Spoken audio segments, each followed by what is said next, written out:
Meu querido Dom Orvandil, paz e bem. Essa realidade do anúncio indiscriminado dos demônios não é exclusiva realidade dos evangélicos. Ela está muito presente no catolicismo e de forma abrangente no segmento carismático. A coisa é tão abusiva que os demônios, diabo, Satanás e encardido se sobrepõem a Jesus no ambiente dessas pregações. A graça de Jesus passa longe da boca desses pregadores do caos. Vivemos uma catequese renovada, em tese, pois o catastrofismo tem mais relevância do que a boa nova trazida por Jesus. Deus nos abençoe e nos afaste desses maus pregadores. Grande abraço. Com estas palavras do nosso querido irmão católico romano, frequente aqui, principalmente no canal Espiritualidade Revolucionária, mas que resolveu comentar felizmente no canal Cartas Proféticas sobre a reflexão do Evangelho do domingo passado, que se referiu à nossa realidade ensopada de demônios.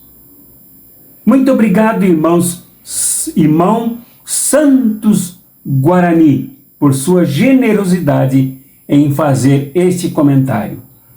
Com sua participação aqui e suas palavras críticas e significativas, eu saúdo a todos e a todas que comentaram na reflexão do Evangelho do domingo passado, e uma pessoa que há tempos não aparecia, a professora Joyce Cabral. Eu cumprimento, estendendo este meu abraço, esta minha recepção a todas as pessoas que participam da nossa reflexão do Evangelho. O Evangelho para este domingo, dia 18 de fevereiro de 2024, o primeiro domingo da Quaresma, é o de São Marcos, no capítulo 1, do versículo 12 ao versículo 15, que nós leremos e logo após a vinheta refletiremos em nome do Pai e do Filho e do Espírito Santo, a Santa Ruá. Amém. Diz o Evangelho: o Espírito levou Jesus para o deserto e ele ficou no deserto durante 40 dias. E aí foi tentado por Satanás. Vivia entre os animais selvagens e os anjos o serviam. Depois que João Batista foi preso, Jesus foi para a Galileia, pregando o Evangelho de Deus e dizendo: o tempo já se completou e o reino de Deus está próximo. Convertei-vos e crede no Evangelho. Até aqui o Evangelho para este domingo. Refletiremos.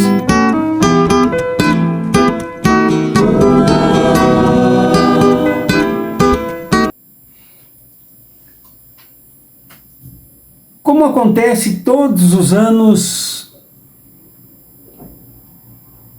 a nossa Quaresma começa logo após o fim do Carnaval, que ocorreu num contexto após imenso e inatural, abusivo sangramento do povo brasileiro sob profundas e abusivas injustiças econômicas e sociais.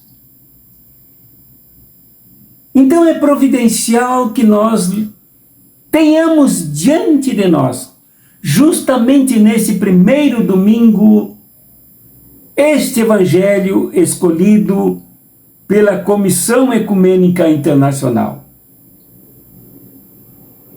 E pontuo com vocês algumas linhas significativas desse Evangelho para que atualizemos a sua compreensão em nossos dias, em nossas vidas, em nosso mundo, em nossa fé.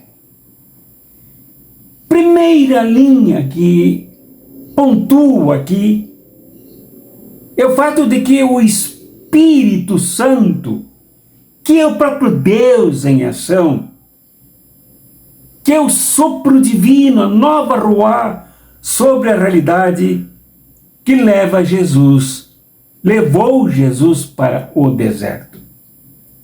Portanto, a ida ao deserto não foi uma mera intuição, vontade subjetiva e desejo de Jesus, mas uma condução do Espírito Santo como parte, como designação da missão que ele vinha realizar como servo de Javé, como o servo da humanidade, como define o Evangelho de João ao longo de suas páginas, de começo ao fim.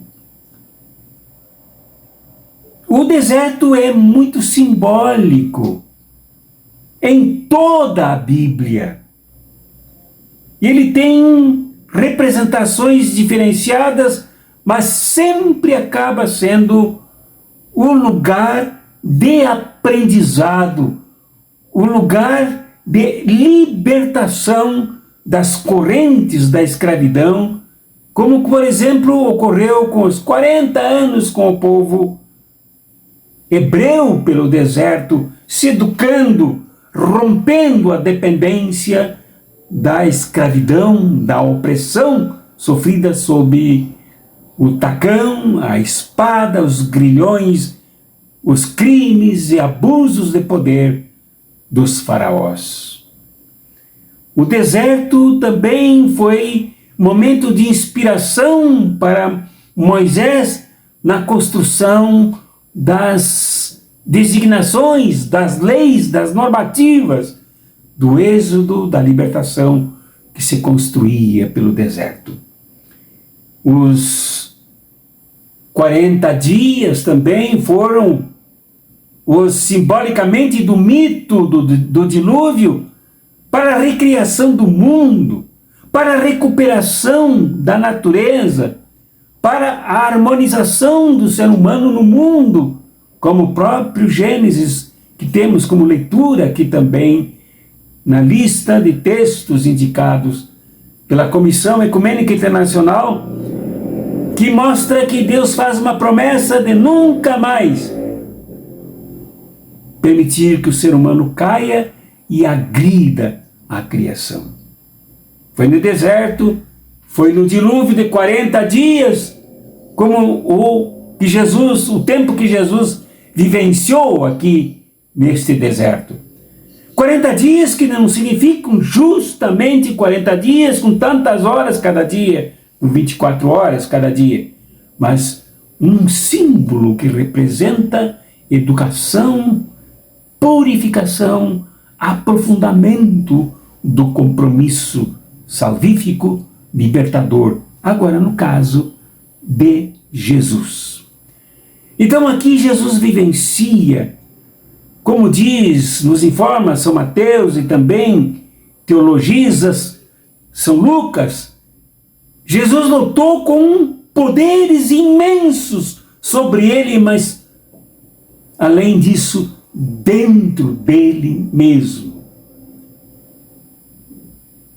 De acordo com o que acabei de ler aqui para vocês, do nosso amigo Santos Guarani, nosso irmão querido que participa seguidamente aqui com comentários. Esses demônios que não são esses fáceis das pregações que jorram os borbotões com vulgaridades, com superficialidades, mas os demônios sobre os quais não fala muito. Marcos é enxuto, é conciso, é resumido, mas ele indica que demônios são esses que Jesus enfrenta dolorosa e sofridamente no deserto. E ele está aqui. E ele está representado na prisão de João o Batista.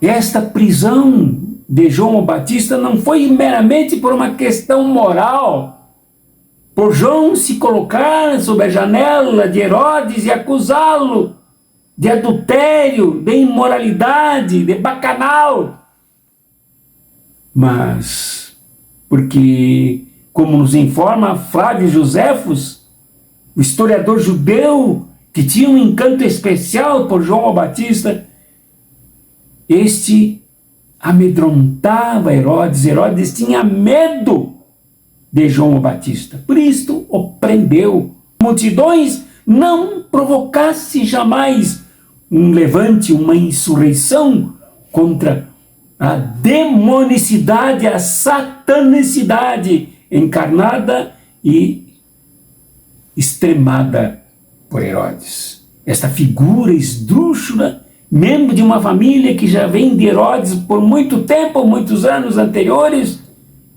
de pai matando os filhos, matando irmãos por causa da disputa pelo poder, pelo reinado, ou pelo governo, que não se trata propriamente de um rei. Esse Herodes que tem a fisionomia sangradora, as mãos tintas de sangue do Império Romano e de César. Este era o Satanás que Jesus enfrentava. Porque Satanás, em hebraico, quer dizer opositor, aquele que realiza uma oposição. E Jesus enfrentou a turbulência, as tempestades da oposição ao projeto, à proposta, ao reino de Deus que já chegava nele, através dele, no ministério dele, nas ações dele, na prática, na pregação dele. Esse Satanás perturbou Jesus ao prender o seu mestre, ao prender o seu amigo, ao prender aquele de quem ele tinha sido discípulo, muito querido, muito respeitado, muito amado pelas massas, e que certamente se colocaria no encalço dele após esta vida de deserto que Jesus vive. Então, o primeiro impacto do deserto é esse confronto com aquilo que atua em Jesus, com aquilo que perturba Jesus, que vem das alianças com Herodes e com o império que sustenta Herodes, o de Roma, o de César. O império, como eu venho comentando aqui todos os domingos, o império que representa o que acontece em todos os tempos, com a opressão dos pobres, com o massacre dos nativos, com o massacre dos que habitam na Palestina e em todo o mundo. Esse império é o Satanás que perturba Jesus no deserto, e é com ele que ele se enfrenta, inclusive com um apelo para a aliança com Jesus, para apertarem as mãos em favor da enrolação a que Jesus seria submetido. E Jesus luta contra esta ideia, Jesus luta contra esta sedução, Jesus luta contra estas feras que o cercam em nome de Herodes no deserto. É educativo para nós nos determos um bocado sobre essa questão do deserto. Todos os movimentos libertários do mundo passaram pelo deserto ou pelas florestas, mas cruzaram momentos extremamente dramáticos na autodefesa contra as agressões dos inimigos do povo. Eu pensava, enquanto preparava esta reflexão, se Jesus estivesse na América Latina, em vez de deserto, será que ele passaria um tempo na Sierra Maestra? Provavelmente. Ou será que, como o padre Camilo Torres, passaria pelas florestas da Amazônia? Provavelmente. Ou será que aqui nos confrontos da Bolívia ele também se embrenharia pelas florestas com os inimigos por cima, de avião, de helicóptero com todos os instrumentos de morte? Então, o deserto é esse enfrentamento para preparação para uma espécie de afiação dos seus instrumentos para a missão que ele deveria realizar. Não sair de qualquer jeito, não sair de forma improvisada, não se jogar nesta missão tão árdua, tão difícil, que enfrentaria tantos obstáculos e tantos inimigos, de forma assim, tão precipitada. É no deserto que ele se prepara. É no deserto que ele luta contra as tentações de alianças com o inimigo. É no deserto que ele combate em si mesmo as forças opositoras satânicas. É uma lição para nós. É um momento de apelo para nós, para que nós tenhamos esta tranquilidade de nos embrenharmos no deserto ou no que isto quer significar, como preparação, um momento de parada, stop, para prepararmos todos os recursos para a missão. E o segundo significado é não ficar no deserto o tempo inteiro. É se fortalecer no deserto. Deserto que foi o lugar para onde o Espírito Santo o levou. Não foi uma catedral, não foi uma clausura,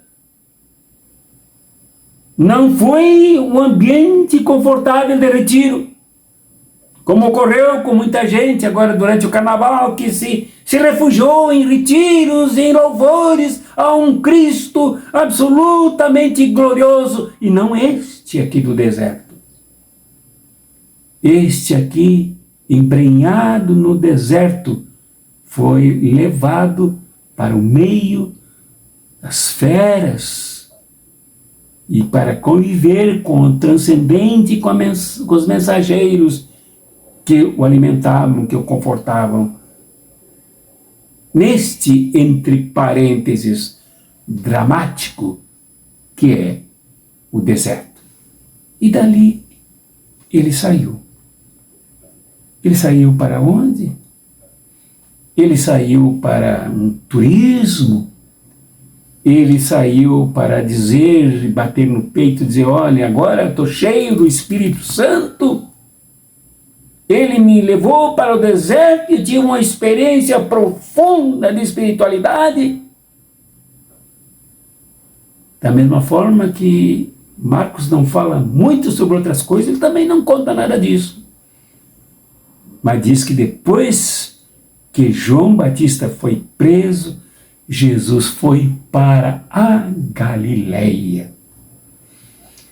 E a Galileia era um lugar nada deserto, mas a destinação a que Jesus se propôs, para onde o Espírito o guiou, para realizar aquilo que ele reservou, que ele acumulou ao pensar, ao refletir, ao se aprofundar no deserto, para conviver com aqueles que viviam em estado permanente de deserto, isto é, na fome, na miséria, doentes, endiabrados, sofridos, perseguidos, escravizados. A Galileia, cujo nome Galileia, já desde o Velho Testamento, quer significar lugar dos pagãos, lugar completamente abandonado, esquecido pelo templo de Jerusalém, pela religião dominante e até mesmo pelo Império Romano. É para lá que ele vai. O padre José Comblain, que eu tive o prazer de conhecer, teólogo de vulto, faleceu precocemente, grande teólogo que adotou a América Latina, adotou o Brasil como ambiente, como Galileia do seu ministério. Descreveu, se não me engano, foi no livro Jesus de Nazaré, o que era Galileia. E no tempo em que ele escreveu, lá pela década de 70, quando li, ele comparava a Galileia palestina com o nosso Nordeste brasileiro. Que mais do que hoje, naquele tempo, o Nordeste brasileiro afundava na pobreza, na miséria, na doença, nas crianças morrendo precocemente de fome. Diz lá José Comblain. Assim é a Galileia do tempo de Jesus. Pobre e miserável. Então Jesus sai do deserto não para o paraíso. Sai do deserto não de mãos dadas por alianças com Herodes ou com César, mas fiel à sua missão de realizar o reino de Deus aqui agora. Ele vai aos pobres. Ele vai aos desvalidos. Ele se encontra e se dirige aos mais extremadamente abandonados. E é lá que ele começa o seu ministério. E o que ele diz? Marcos não costuma repetir muito o que ele diz num lugar, no outro lugar. Mas aqui ele repetiu o que ele disse no começo e repetiu o que João também já tinha dito. Que o tempo se cumpriu. O reino está aí. O reino, cuja palavra reino, basileia, no grego, língua do Evangelho, é uma palavra política para dizer que ele não é oposto somente a Herodes, a César. Ele é a superação, a libertação deste mundo sangrento, opressor, satânico e violento, representado por Herodes. É uma nova civilização. É uma nova ordem humana, uma nova ordem de relações. Este reino já chegou. Ele tem que se completar na vida das pessoas. O reino de Deus está próximo, tão junto, quanto ou mais do que o ar que respiramos. E a participação para que esse reino aconteça na nossa vida se dá através de dois pontos importantes. É a metanoia, conversão. Conversão é mudança de mentalidade. Metanoia é mudança de atitude, é mudança de comportamento, é esvaziamento deste ambiente satânico representado por aquilo que ele sofreu no deserto. E que as pessoas sofrem todos os dias sem fazerem o seu deserto libertador. O reino está próximo, está junto, mas é preciso aderir a ele, mas não de qualquer jeito. Não dando continuidade ao mesmo jeito anterior. É preciso mudar, é preciso conversão, é preciso mudança, é preciso transformação. É preciso revolução nas vidas das pessoas. Este reino provoca tudo isto de forma radical, enraizada profundamente nas pessoas. Então, aquele povaréu, aquele pobrerio, aqueles humildes, aqueles sofridos, aqueles leprosos, aqueles endemoniados, aquelas mulheres sob o machismo, sob o patriarcalismo daquele tempo que era tão pior do que o de hoje, agora eram chamadas a se converter, se levantar dessas condições subhumanas e se colocarem de pé. E se colocar de pé é crer no Evangelho. Evangelho que é boa nova. E boa nova aqui em Marcos, como nos outros evangelhos, mas principalmente em Marcos, que fala nesta palavra, é uma notícia grandiosa. Não é aquele negócio assim, olha, parabéns pelo teu aniversário, parabéns, é sempre a mesma coisa. Não, é algo assim absolutamente impactante na vida das pessoas. Lá no Império Romano também você tinha o Evangelho. O que era boa notícia?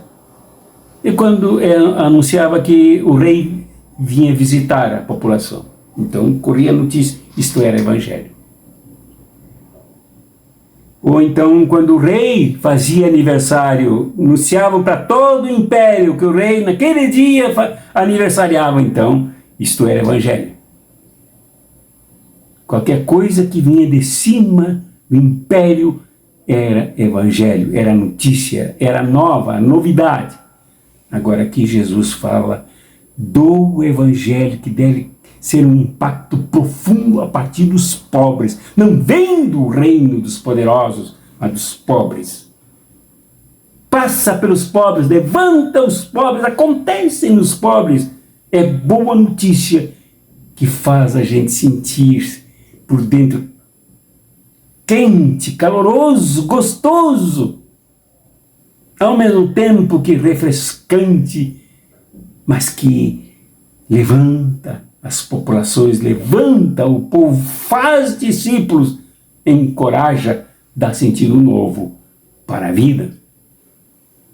Esse é o conteúdo do reino que já chegou com Jesus, está aqui. Nada de esperar que vem, não, está aqui. É preciso conversão e é preciso fé. Esta é a reflexão para o primeiro domingo da Quaresma. Reflexão para qualificarmos a nossa fé, para qualificarmos o nosso compromisso como discípulos e como discípulas de Jesus. Nos qualificarmos como construtores de um mundo novo, de uma nova civilização, contra tudo o que desmonta, o que mata, o que oprime, o que massacra, o que genocida, como ocorre com o sionismo contra o povo palestino nesse momento. Cabe-nos lutar nesse momento contra o capitalismo, que é o Herodes de hoje, que é o César de hoje, que é o sangramento dos pobres hoje.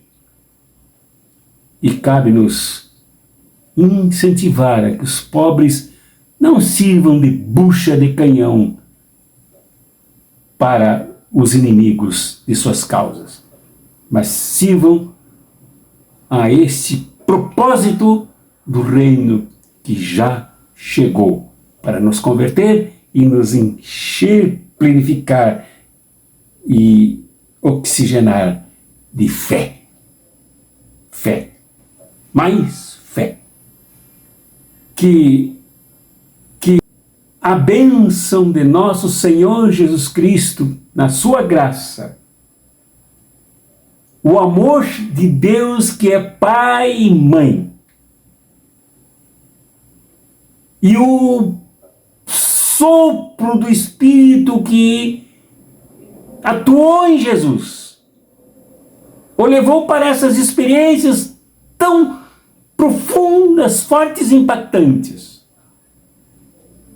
sejam sobre ti, meu irmão, minha irmã, sobre mim, sobre todos nós, para que sirvamos a este reino que revoluciona e transforma as nossas vidas e as nossas relações, uns com os outros, umas com as outras.